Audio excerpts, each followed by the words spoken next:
Hello everyone. I've got here Jill Greenfield, who's Head of Serious Injury at Phil Fisher, and also Erika Turner, who is a Case Manager and Director of Matters Case Management Services.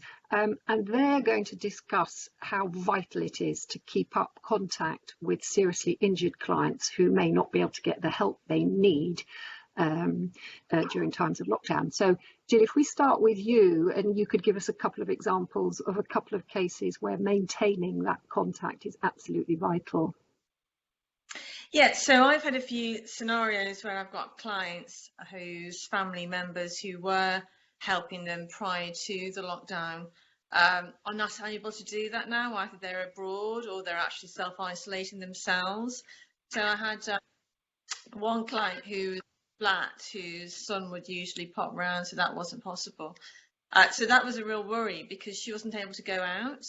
And then I've got another client who was about to start a trial of independent living, and that necessitated a number of carers going into his property every day. And, you know, again, we had to really change the way we were dealing with things. And Erika, you and I have worked together on cases for many years now, and the pressure on you as the case manager has been enormous, I think, in terms of having to react to what was a very quick changing situation. And obviously clients are really vulnerable and really scared about what's happening. Although one client did say to me that he'd been self-isolating for the past 3 years following surgery, so it was pretty much as normal for him. But so Erika, scenarios that you're dealing with and the risk assessments you're having to do, what kind of things have you found has been really helpful for clients? Well, we have found that talking about the shared experience has been absolutely crucial. So people, they don't feel alone in this, because there is literally nobody in the whole world who is exempt from the situation and who is exempt from having to be in lockdown and having to social distance and having to change your life and that's every day aspects of what you're doing and how you're doing it. And I think as case managers, one of the foremost roles is trying to keep consistency, but having a reassuring voice at all times, as much as you can. As I said, we're all in the same boat, but just trying to reassure our clients of, it is what it is, and we're all here together, and we're all here to help. Some of the clients who have therapeutic teams in place, it's been imperative that we have daily contact to check in with each other and with our clients. And I have found that doing that is really helpful.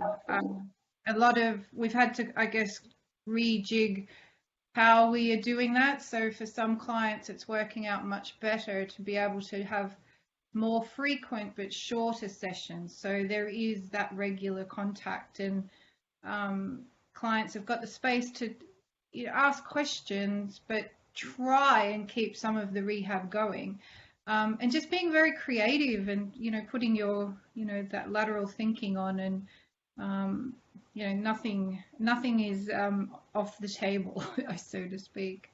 Erika, in practical terms, how does that is a key thing. So in any case, I always want to put my rehab in place so I can demonstrate on the ground what really works, what doesn't work, and get the right rehab in place. And so it's quite disrupting having this happening on all sorts of levels for people, but those people who need rehab, what I have found, I went around all my experts in the first couple of weeks of this happening and spoke to them, and some were more IT literate than others, actually, but vast majority were really keen to say, actually, we can still do it.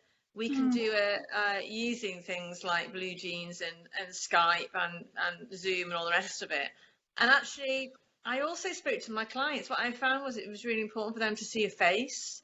So a lot of the calls I'm doing with my team, with you and I, Erica, one of the first calls we had was a video call, and with clients and experts, is actually engaging with them, because that human contact is really important. And when we're isolating, it's kind of taken the thing away from us, the contacted, the way that we're in contact with each other. It's actually, that's the essence of being human, and the way that we, discuss things, we meet, don't we socialize together, kind of, we meet clients in meetings, we have a big MDT meeting, 10 people sitting in the room.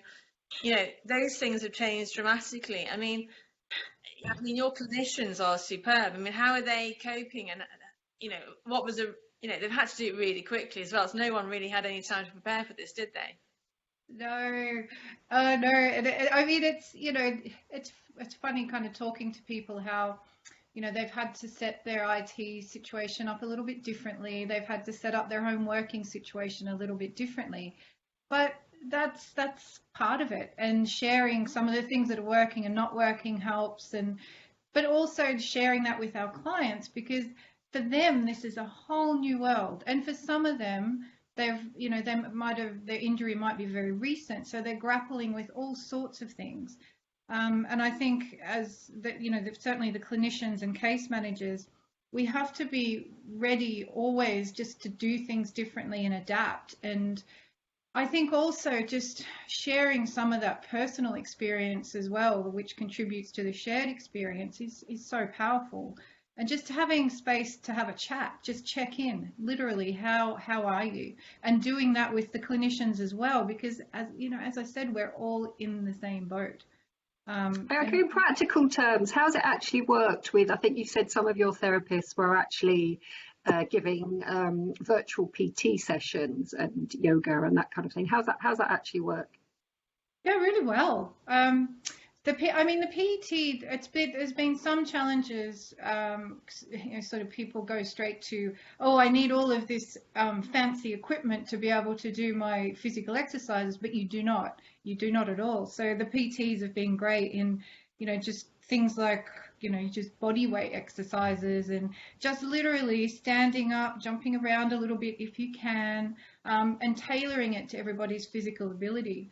And some of our clients have noticed a real difference having that routine, because that's also key, having a routine each day. So it might be in the mornings, 10 a.m. every day, we're going to do half an hour of some kind of movement, depending on what it is. And incorporating that into things like mindfulness and, that kind of mind-brain-body connection is really important as well. And there's lots and lots of amazing resources out there. Really, really good stuff. And is a big part of it. One of my clients showed me around his flat. I was trying to work out how he was coping and things, and actually going around the flat, and it looked fine. It was a really good way of just working out what his kind of surroundings were like and how he was coping in that flat, given that he's pretty much locked down. And I've done that with quite a few. I mean, not all clients can do it, of course. Not all clients are technically savvy. And in those scenarios, I wonder whether a kind of virtual PA can be brought in, someone to help them to, navigate how to do things differently, and almost sort of in a way teach people to do things differently. I think some people find it much more challenging than others. Yeah, absolutely. I think the virtual PA is something, it can work so well for all sorts of people, probably even us as well. It would be nice to have a virtual PA. But it's extraordinary when you think about all the different things you can do online, but it doesn't take away from that face-to-face contact. And I think now, what are we in, 3-4 weeks in, and people are saying they're really missing that. So for some of our clients, we've talked about increasing the contact that we're having online. And I think some clients are saying, can we just have a talk? Can we just have a chat, instead of it being, I guess, a structured therapeutic situation, just to be relaxed and talk about, whatever might pop into their head has been important as well. So I found that works, and it's just it's honestly day to day. Okay, where are we at? What are we going to do? How are we going to do it? And just as being creative and lateral, I think is the thinking that we're. And is looking after people's mental well-being, is that a huge part of that? You mentioned that they need more and more contact. Presumably you're concerned about the way people are coping. Yeah, definitely. And making sure that we're aware of what is available online, I guess with, say if we have teams that don't have the psychological input, I think a lot of the advice is taking that space to be, practice some mindfulness. We know that works. If you do a little bit of that every day, it's going to help your mental well-being a lot and your psychological well-being a lot. But I think a lot of the advice as well is that routine, is making sure you've got some structure, and you're kind of not all over the shop moving from one thing to another and then worrying and ruminating and all of those things, which we know is a feature for people who have had those kind of catastrophic brain injuries. But I think having somebody there available, on like this face to face is absolutely crucial, because we don't know when we're going to be able to see people again in person. It's interesting, isn't it, as well, because the first 10 minutes of any conversation you have with anyone now is, how are you?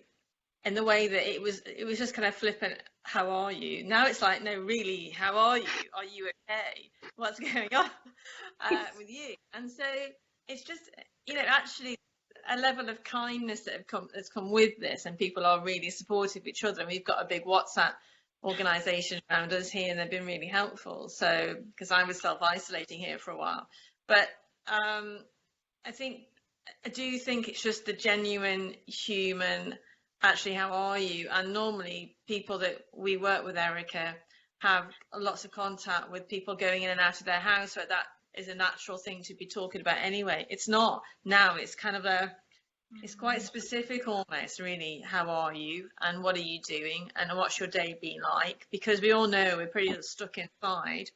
Yeah. Can't really get out. We've got blazing sunshine outside, and it's all a bit frustrating and upsetting. The number of people who are dying is incredibly upsetting, and a lot of our clients have faced their own mortality at one stage in the kind of cases that we're dealing with. I'm surprised actually how well some of them are coping. People that I thought would have had a really extreme reaction, they almost, because they've had such a lot to cope with in life already, they're actually coping pretty well. Yeah, and I think the support around them. I mean, it's things. It's even things just like, what did you have for dinner last night, and what are you thinking about eating today, and that just leads to a light conversation, and just it's a caring conversation, because we are all genuinely interested. Then that comes in, doesn't it? Though actually, the food thing's very interesting, because then have you been to the shops? If all you've got a bit of bread and water, then there's something going wrong. They haven't been able to get out to the shops. So actually that's mentally really important, those conversations. And then you have to, if you're having those conversations and your client says, oh, I don't have bread and milk, or, I don't have any fresh fruit or vegetables, then you're like, oh, okay, well, let's solve that problem. Let's think about how we can get that for you. And, just a lot of our clients are on the list of being vulnerable to be able to access things easily at the supermarket when they should be. So there's a way of doing it. We have to actually work really hard. I've got one client who can't walk that well. He's young, but he couldn't get on the vulnerable list. And in fact, it's a huge effort for him to go to a supermarket to get some food. And, most of us probably aren't on that vulnerable list, actually. And in that they're not over 70 and they don't have underlying health conditions that are listed. And that means just getting stuff to them when their families can't get stuff to them as well is quite a challenge, really. I mean, it's trying to organise a shopping list for someone else is really difficult, actually. Oh, tell me about it, Jill. I think we've got about 10 accounts across all of the possible online shopping outlets. Okay. We cannot get a slot. So you kind of have to be a bit creative, because a lot of people have slipped through the cracks with those letters. And some of our clients, one in particular, is extraordinarily vulnerable, but she has not got that letter, and she cannot get a slot. And she lives a little bit, out in Essex, and it's been really tough. So myself and one of the speech and language therapists found ourselves going around to the local off licenses collecting cans of soup to get to her, and then we had to DPD to get that to her in time. But that, I mean, they're the sort of things you've got to do. Worried then, it was off licenses. You sure it wasn't beer, Erika? Sound like you're about to say something. The stories that are going to come out after all of this about what people have had to do. I mean, it's really difficult, but I think if you weren't there doing that, then it would be almost impossible for some of these people to function and to get things sorted out. And I know it is difficult for lots of people, but people who literally can't walk. I had one client, because understandably they are moving people out of hospitals back home, but she still needs 2-to-1 support, and she can't walk rather. And so I was able actually with the insurers to get a very quick interim payment and get her moved into a specialist rehab facility, whereas she would have just gone straight home and not got anything like she needed in that scenario. So but for the litigation and what we're able to do and supporting people when they're coming out of hospital, I think these people would be in a very difficult situation, completely different actually to anything they've experienced or any of us have experienced, of course. No, absolutely. And we're so lucky to have really amazing support agencies who have worked so closely with us and the clients and showed extraordinary commitment to keep going and seeing our clients face to face where they can and where it's safe. And that has made an extraordinary difference. I just don't know a couple of our clients how they would cope without that.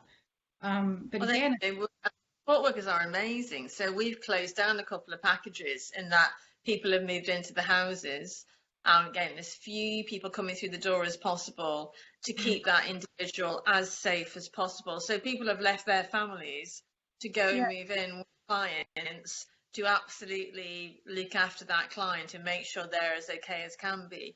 In a way, I mean, that's extraordinary. It really is, actually. No, it is. And there's a lot of places who would normally rely on, their own staff or bank or agency staff are at such extreme shortages. And, these agencies we work with have stepped in and they've gone above and beyond to make sure that people are safe and well. I think it's amazing.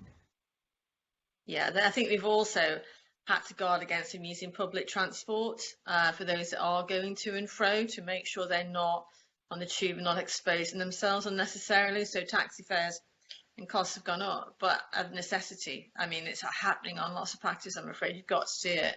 You're having to do risk assessments, aren't you, on every package, Erika, to try and find the safest way of delivering it. Yeah, so I guess we've approached it in a very tailored way with our risk assessments. It's it's sort of, I guess, making sure that the clients or whoever's around them have got all the right accurate information about the virus, about what the government advice is, and being really aware of fake news. Our clients are very vulnerable to that, so we have to make sure that what they're receiving from us is accurate and is the right and most palatable information as well, because some of it is a bit complicated and a bit difficult to get your head around. So we've been creating, I guess you could call them little virtual toolboxes for our clients that has the information that they need to know, that everything from washing your hands, the best way to wash your hands, for how long to wash your hands, the best news outlets, but also if you're at home and feeling a bit bored, what would you do? So things, like I said before, mindfulness, cooking classes, yoga, films. There's been lots of live streaming of some performances around the world that have been interesting. Honestly, the list is endless, and we found that has been really helpful. We've got some really good feedback, but also in terms of the risk assessments, really stepping through for that individual person in the place that they are in, what are the things that we need to be looking out for to keep them safe? And that's both now and in the short term and the longer term. So that's been quite a big piece of work, and it's a very collaborative piece of work because we're lucky, I think, that we've got some incredible therapists we work with, so they've had a significant role in that as well. So presumably you're just planning now. I know they've announced that, well, the view is it's going to be another 3-week lockdown, but it could be quite a bit longer than that even.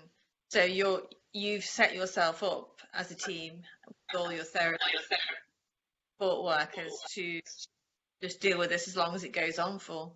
Yeah, and we have to adapt, don't we? That's how we're viewing it. I mean, making sure that we've got the right advice and trying to think ahead. None of us are crystal ball gazers. We don't know, who knows, but we got to be ready for, as many eventualities that we can think of and can see coming. But the main thing is that we're in it together. And I think that brings our clients such reassurance, and their families as well. So, and being available. Yeah. I think that's the other thing, being available. Right, brilliant. Thank you both. Jill, just want to finish off on, if you are taking on new clients or even existing clients, have you found that the insurers you're working with have been helpful? Yeah, really helpful actually. I took on 2 new cases last week. Within a space of a couple of days, I got agreements on interim payments and moving my clients to various places. So really helpful. I mean, we put together a code of conduct between APIL, Association of Personal Injury Lawyers, and Form of Insurance Lawyers Focus, FOIL rather, and that actually has worked quite well. I think it's quite useful. I mean, everyone's just trying to be really practical and supporting people and realizing that actually life is a little bit different now. And I think this whole thing maybe makes people question themselves a little bit about what they're doing and how they're doing things.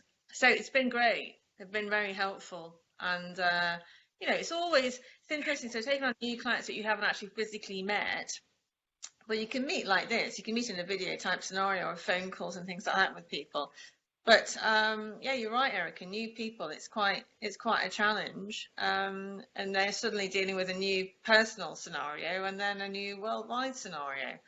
But insurers and rehab providers, I found a rehab unit in the space of a couple of days to take my client in. All very positive actually for those clients. And even existing old cases where I've been talking about, running short on funds, again, just sort it out, because we've got much bigger things to be worrying about at the minute than interim payments. That we all need to be working together as on behalf of these people who are injured, and I think that is playing out quite well actually from the insurance industry at the moment, being silly about things. Yeah, excellent. Anything else to say, Erika, or are you back off to support some clients? Yeah, got a busy afternoon, of course. Yeah, so it's just keeping going. Keep it going. Keeping a sense of humour, I think, as well, despite how awful it all is. I think critical. You can find some humour in there. It works wonders. All right, great. Thank you both. I'm going to end the call now, but thanks very much. Thank you. Thank you. Yeah, thanks both. Bye. Bye. Bye.